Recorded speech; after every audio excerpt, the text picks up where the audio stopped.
बिंदी लगाने पर शिक्षिका द्वारा प्रताड़ित करने पर छात्रा उषा ने कर ली थी फांसी, लगाकर आत्महत्या। भाजपा विधायक मृतिका छात्रा परिजनों से मिलने पहुंचे, परिजनों को दिए सांत्वना, न्याय के लिए सड़क से सदन तक आंदोलन करने की कही बात।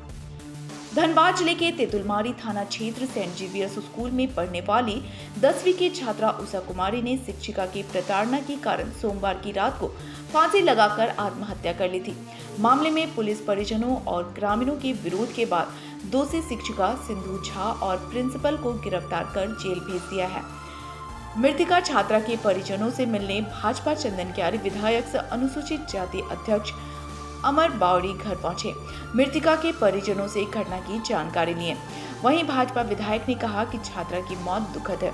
बिंदी लगाने को लेकर छात्रा को शिक्षिका द्वारा प्रताड़ित किया जाना यह दर्शाता है कि मिशनरी स्कूल में सनातन विधि उसके संस्कार को किस तरह से देखा जाता है। जो लोग नहीं मानते उसे प्रताड़ित किया जाता है। अभी तक की पुलिस जांच सही दिशा में की जा रही है। इस मामले में जो भी दोषी है उन सभी को सजा मिलनी चाहिए। सरकार को इस मामले में उचित न्याय करने की जरूरत है। परिवार को न्याय दिलाने को लेकर सड़क से सदन तक आंदोलन करेंगे। भाजपा इन परिवार के साथ है। विश्वास मान्यताओं को मानते हुए रह रहे हैं। ऐसे समय में एक दलित बच्ची सिर्फ इसलिए आहत होकर के कि भाई उसको अपमानित किया गया, कारण सिर्फ ये था कि वो माथे पे बिंदी लगाई हुई थी। यह दर्शाता है कि अभी भी शिक्षण प्रतिष्ठानों में भी जो बच्चों को या फिर यहाँ के नागरिकों को जो सम्मान या जो न्याय या जो समानता का अधिकार देना चाहिए वो नहीं मिलता। एक तो स्कूल चूंकि सेंट जेवियर स्कूल है, इसलिए भी प्रश्न उठ रहे हैं क्योंकि मिशनरियों के द्वारा मिशनरी संस्थाएं हैं और कई बार ऐसा देखने को मिला है जहाँ पे धर्मांतरण और बाकी चीज़ों को लेकर के इनके प्रयास रहती है। और वैसे बच्चे जो इस चीज़ों में अपना सहयोग नहीं करते हैं या उस पर अगर कोई बच्चा अपोज करता है तो उसको कहीं ना कहीं प्रताड़ित करने का काम किया जाता है। उनकी माता जी ने जैसे बताया कि फीस से रखने के लिए उसके लिए भी प्रताड़ित करना पड़ता था और जो घटना इन्होंने बताया है। देखिए शिक्षक है, शिक्षक गुरु शिष्य परंपरा के अंतर्गत डांटने का अधिकार रहता है, लेकिन उसमें भाव उसको सुधारने का होता है, उसको उसके जीवन को सुधारने का होता है, उसको अपमानित करने जलील करने का नहीं होता है।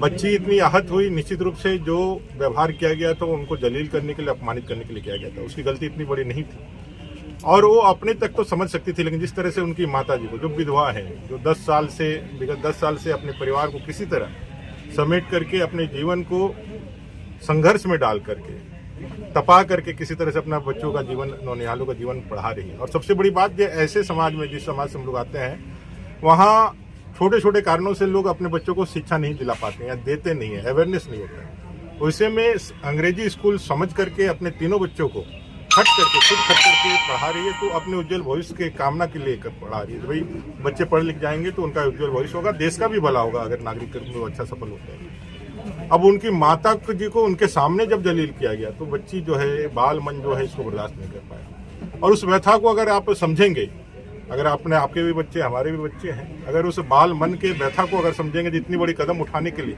अगर जितने उसने कदम बढ़ाया हुआ, तो बाल मन का व्यथा समझिए, उसकी पीड़ा को समझिए। और हम लोग इसीलिए ज्यादा पीड़ित हैं, हम लोगों की ज्यादा पीड़ा है, समाज की भी ज्यादा पीड़ा है। आज पूरे दिल्ली समेत पूरे देश के अंदर इस घटना की चर्चा हो रही है। कई एक बड़े मीडिया हाउस ने, बाल संरक्षण आयोग ने खुद से इसका संज्ञान लिया है। हमारे नेता अबुल मांडी जी ने, रघुवरदास जी ने, सब लोगों ने संज्ञान लिया। अनुसूचित जाति मोर्चा, झारखंड प्रदेश भारतीय जनता पार्टी की ओर से हम लोग सब लोग आए और इस विषय में न्याय मिले। जिस दिन घटना हुई तो उसी रात में हम लोगों ने डीसी से बात की थी। हमने एसएसपी और डीसी सभी से बात करके मैंने कहा कि भाई, चूंकि मैं बाहर था, जो भाई इसकी उचित जांच होनी चाहिए और जो दोषी उस पर कार्रवाई होनी चाहिए। यहाँ के नागरिकों ने इस अन्याय के खिलाफ सड़क पर उतरने का भी काम किया और मुझे लगता है कि प्रशासन का अभी तक का कार्रवाई ठीक दिशा में दिख रहा है। मेरा यही आग्रह होगा प्रशासन से, मांग भी होगा कि भाई जो दोषी है उस पर कार्रवाई हो, उचित कार्रवाई हो, ताकि समाज के अंदर एक मैसेज जाए किसी बाल मन को इस तरह से प्रताड़ित करने का, इस तरह से लज्जित करने का, इस तरह से उसको पीड़ित करने का काम कोई ना करे, ताकि लोग अपने परिवार के लला को इस तरह जाते हुए देखें। और सरकार को भी इस परिवार के लिए खड़ा होने का, ये उसकी माँ है जो अपने जीवट मन के साथ ये कह रही है कि मुझे कोई सहायता नहीं चाहिए, मुझे न्याय चाहिए, ये उनका बड़ा मन है। लेकिन एक सरकार के रूप में इस सरकार को समझना चाहिए, यहाँ के एमएलए, यहाँ के एमपी को समझना चाहिए, उनको भी इसके प्रति अपना जो है संवेदना दिखाना चाहिए। और वर्तमान जो सरकार इस पीड़ित परिवार के साथ कैसे खड़ा रहती है तो आने वाला समय बताएगा। और विधानसभा का जो सत्र होगा निश्चित रूप से इस विषय में हम लोग जवाब सरकार से लेंगे।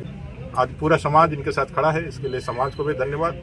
और हम सब लोग मिलकर के इसमें जो भी दोषी लोग हैं, चाहे प्रबंधन हो, चाहे व्यक्तिगत कोई शिक्षक हो, उस पर कार्रवाई हो, उसको सख्त से सख्त सजा मिले और इस परिवार को न्याय मिले, इसके लिए हम लोग सड़क से लेकर सदन तक आंदोलन करने के लिए तैयार हैं।